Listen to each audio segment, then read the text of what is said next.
Segundo bloque de nuestro programa y volvemos a hablar con Luis Bertoia, docente e investigador de la Universidad Nacional de Lomas de Zamora. ¿Por qué digo volvemos a hablar?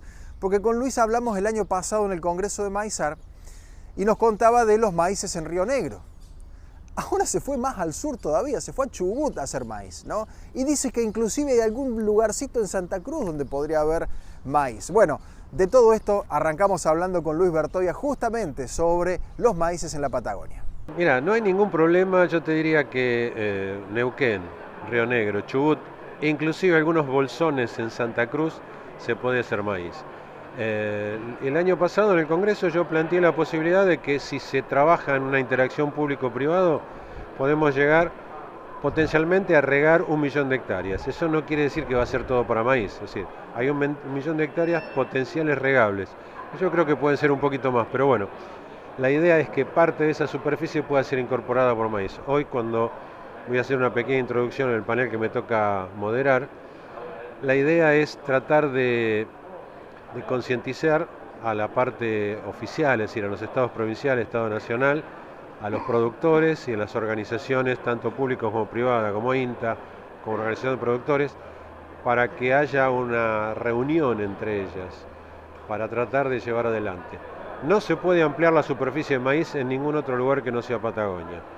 O sea, se puede hacer, pero hay que destruir el monte chaqueño, las yungas, es decir, hay una serie de regiones que son muy débiles frente a cambios ambientales. La Patagonia está abierta a la siembra. Estamos tirando mucha agua que no usamos al mar argentino, tanto en el río, sobre todo el río Negro, que es el más importante, el río Colorado, y tenemos el río Chubut, es el valle inferior del río Chubut, que tiene potencial de expansión. ¿Hay que hacer obras? Sí. Algunas son muy importantes, que la debería encarar el ámbito público, y las obras secundarias podrían estar perfectamente en manos de productores privados. Para eso hay que tomar conciencia. Es decir, estamos listos, pero la Patagonia es como el país. No somos, sino seríamos lo que podríamos ser. Todavía no lo somos.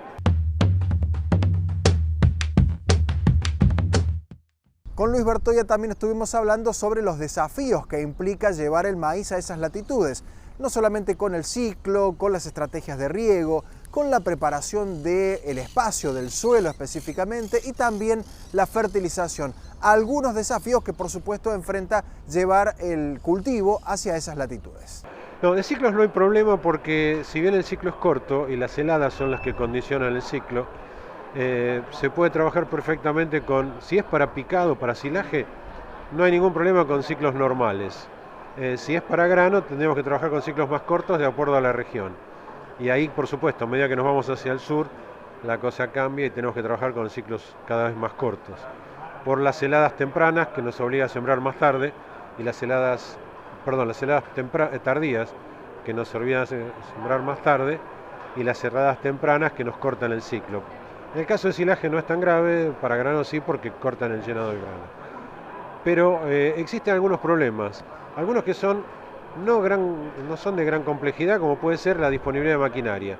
Muchos productores no siembran porque no tienen la picadora o la cosechadora a mano. Los contratistas no abundan. Entonces hemos hecho una gira hace un mes aproximadamente y hay productores que son muy importantes que tienen cosechadora propia o picadora propia, pero no es lo normal. Así que hay que solucionar ese problema, que eso también, otra vez, interacción público-privado, ¿no? Acá es el perro que se muerde la cola, o sea, no se siembra porque no hay maquinaria y no hay maquinaria porque no se siembra. Hay que cortar ese ciclo no virtuoso, ¿no? Que nos está frenando en muchos casos. Con respecto a suelos, sí hay problemas. Muchos suelos necesitan un periodo previo de acostumbramiento al cultivo de maíz, es decir, hacer cultivos previos que vayan mejorando esa calidad con que se comienza. Imagínate que cuando se hace una nivelación se decapitan todos los suelos. Entonces hay que estar preparando esos suelos para que después se puedan llegar a producir cultivos más exigentes como es el maíz.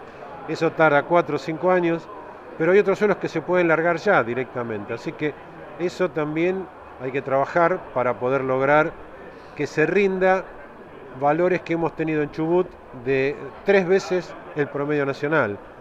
O sea que la potencialidad es por cada hectárea en Patagonia de buena calidad de suelo, son 3 hectáreas que se aumenta la superficie en el país, o sea que realmente es un desafío muy importante, ¿no?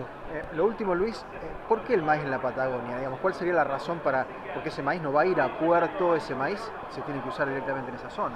Sí, puede ir al puerto, pero todavía necesitamos, o sea, lo más importante en Patagonia es bajar los costos de nutrición, bajar los costos de la nutrición. Y los costos aumentan por los fletes que significa traer alimentos, sobre todo grano de maíz, de los puertos más cercanos, puede ser Bahía Blanca. El flete incide muchísimo, si se produce in situ, los costos de nutrición van a bajar muchísimo, si se desarrolla el silaje como integrante de la ración, va a seguir bajando, y eso hace un paquete muy importante que nos permitiría, digamos, competir con las zonas de secano casi.